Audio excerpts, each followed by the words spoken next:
Episode 14 Kursi VVIP. Di desa, suasana kehidupan berjalan jauh lebih tenang dibanding hiruk-pikuk ibu kota. Sejak pagi, halaman peternakan milik Kemuning sudah terlihat ramai oleh para pekerja yang datang lebih awal dari biasanya. Beberapa orang berdiri di dekat kandang sambil mengobrol pelan, sementara yang lain duduk di kursi plastik dengan wajah penasaran. Tumben disuruh kumpul pagi-pagi begini. Katanya ada pengumuman. Jangan-jangan dapat pesanan besar lagi. Suara mereka saling bersahutan penuh rasa ingin tahu. Karena semua pekerja berkumpul, termasuk yang kerja shift siang dan malam. Ada pekerja bagian kandang yang bajunya masih bau pakan ayam. Ada bagian pemotongan yang baru selesai mencuci tangan. Sopir distribusi juga ikut berkumpul sambil memegang topi masing-masing.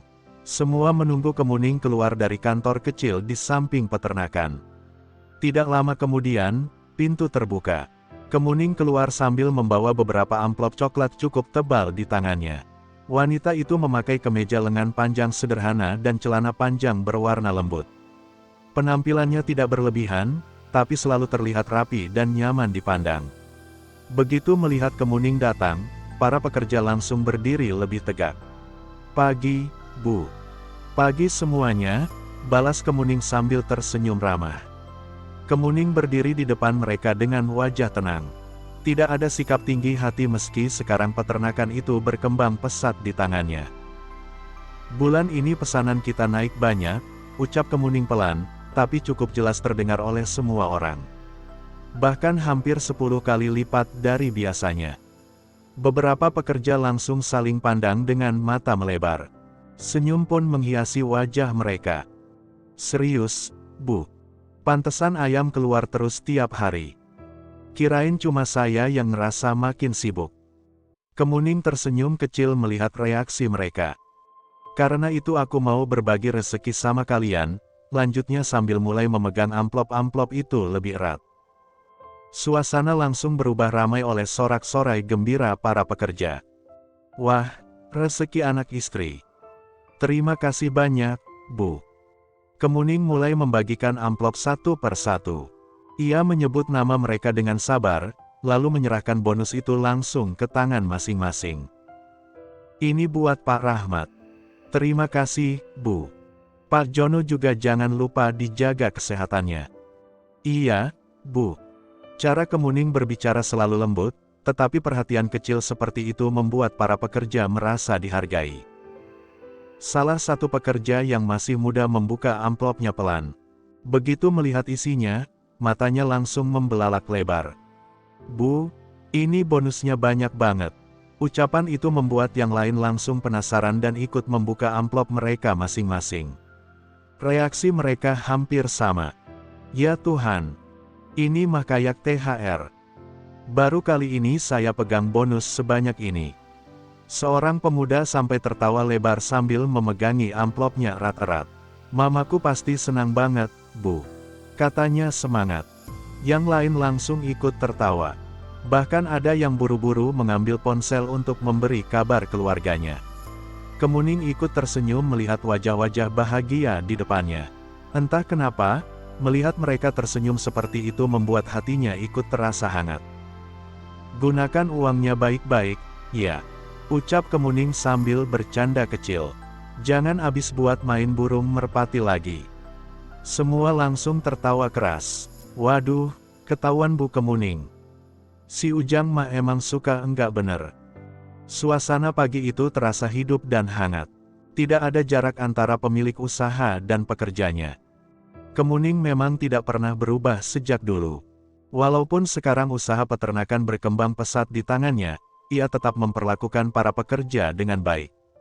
Ia tahu peternakan itu bisa berjalan besar bukan hanya karena dirinya, tetapi juga karena orang-orang yang bekerja keras setiap hari.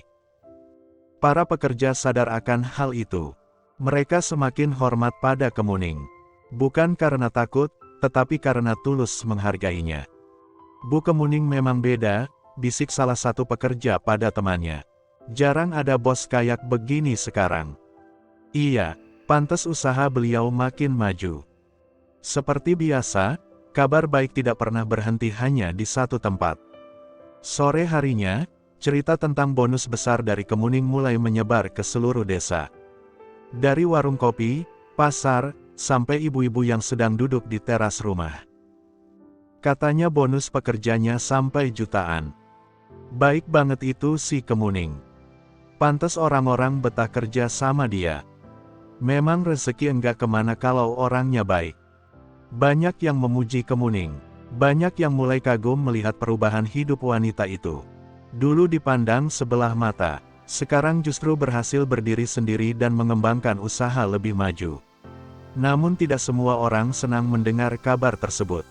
Di rumahnya yang sederhana, Bu Rati duduk sambil mengupas bawang di dapur ketika seorang tetangga datang bercerita dengan wajah antusias. Bu Rati, si Kemuning bagi bonus gede banget, loh. Pekerjanya sampai senyum semua. Tangan Bu Rati langsung berhenti bergerak. Wajahnya perlahan berubah masam. Katanya hampir kayak THR, lanjut tetangga itu tanpa sadar.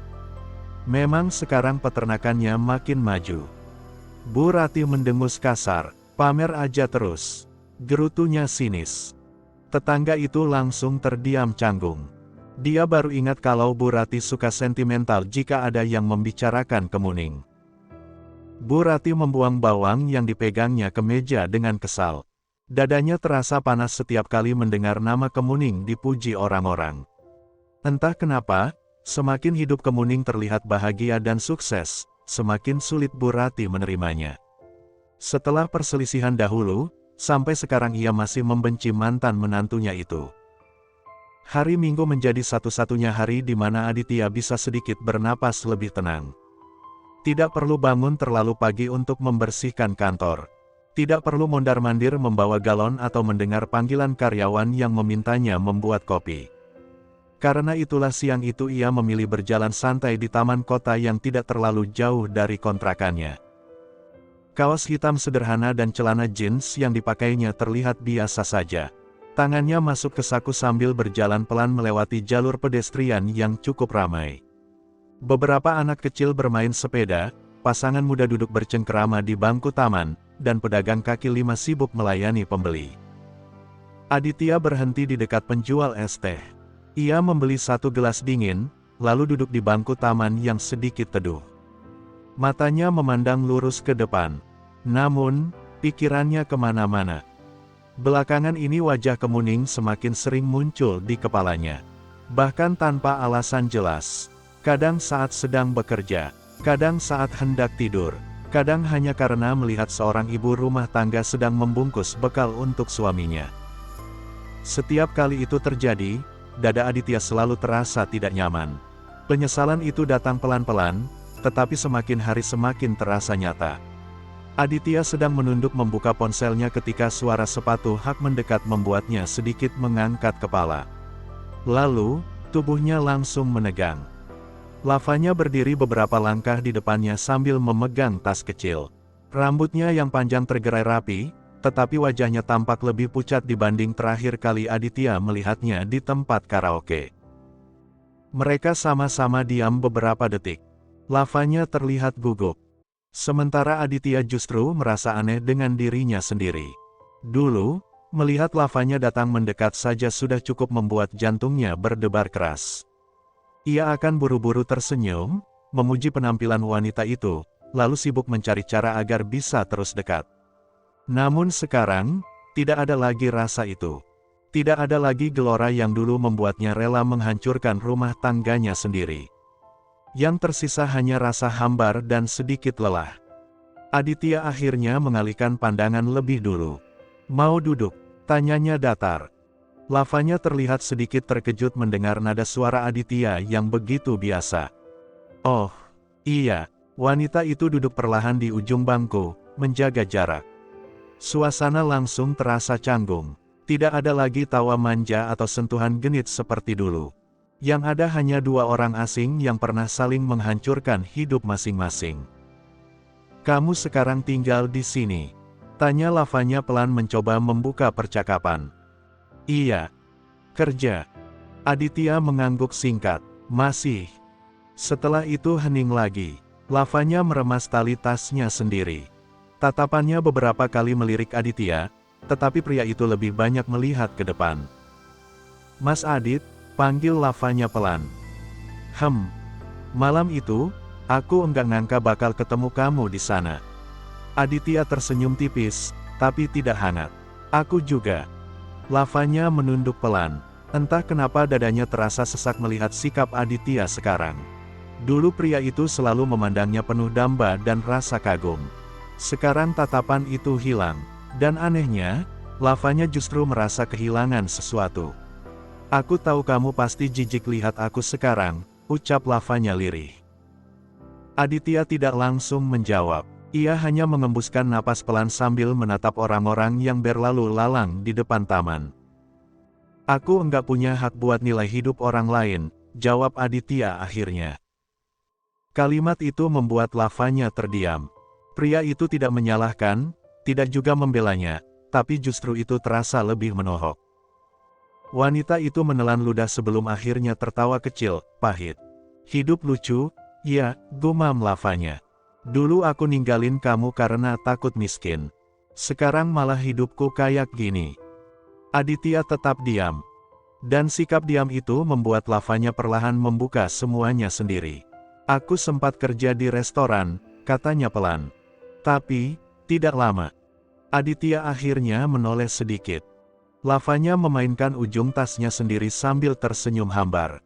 "Awalnya enak, gajinya UMR, tapi banyak pelanggan yang suka kasih tips. Selain itu, tempatnya juga bagus." Ia berhenti sebentar. "Tapi lama-lama banyak yang enggak suka sama aku." "Kenapa?" Lavanya tertawa kecil tanpa humor. "Karena pelanggan banyak yang datang buat nyari aku. Mereka maunya aku yang melayani." Aditya mengernyit pelan. "Dari para pelanggan itu, aku dapat uang banyak." Lavanya menunduk. "Manajer senang, tapi rekan kerja lain enggak. Mereka iri dengan uang yang sering aku dapatkan tiap harinya." Lavanya masih ingat jelas bagaimana tatapan sinis para pegawai perempuan di restoran itu. Bisik-bisik di belakang, sindiran halus, sampai beberapa kali ada yang sengaja membuatnya dimarahi atasan. "Mereka bilang aku sengaja cari perhatian pelanggan," lanjut Lavanya lirih. "Padahal aku cuma kerja. Terus, aku keluar." "Keluar atau dipaksa keluar?" tanya Aditya datar. Lavanya langsung diam. Jawaban itu sudah terlihat jelas dari wajahnya. Wanita itu menghela napas panjang sebelum melanjutkan. "Setelah itu kejadian dulu, keadaan keluarga aku makin susah." Suaranya mulai mengecil. "Sakit ayah makin parah." Aditya sedikit terkejut. "Pak Bagus." Lavanya mengangguk pelan. "Stroke ringan sama gagal ginjal." Kalimat itu membuat Aditya terdiam cukup lama. Ia masih ingat sosok Pak Bagus yang dulu terlihat sehat. "Biaya berobatnya besar banget," lanjut Lavanya. "Obat, kontrol rumah sakit, belum lagi cuci darah." Suara wanita itu mulai bergetar. "Aku bingung harus cari uang dari mana." Lavanya menunduk dalam-dalam. Jemarinya saling menggenggam kuat di atas pangkuan. "Akhirnya aku masuk kerja di tempat itu." Lavanya tersenyum pahit. Aditya memandang wajah Lavanya cukup lama. Untuk pertama kalinya sejak bertemu lagi, ia benar-benar melihat wanita itu dengan lebih jelas.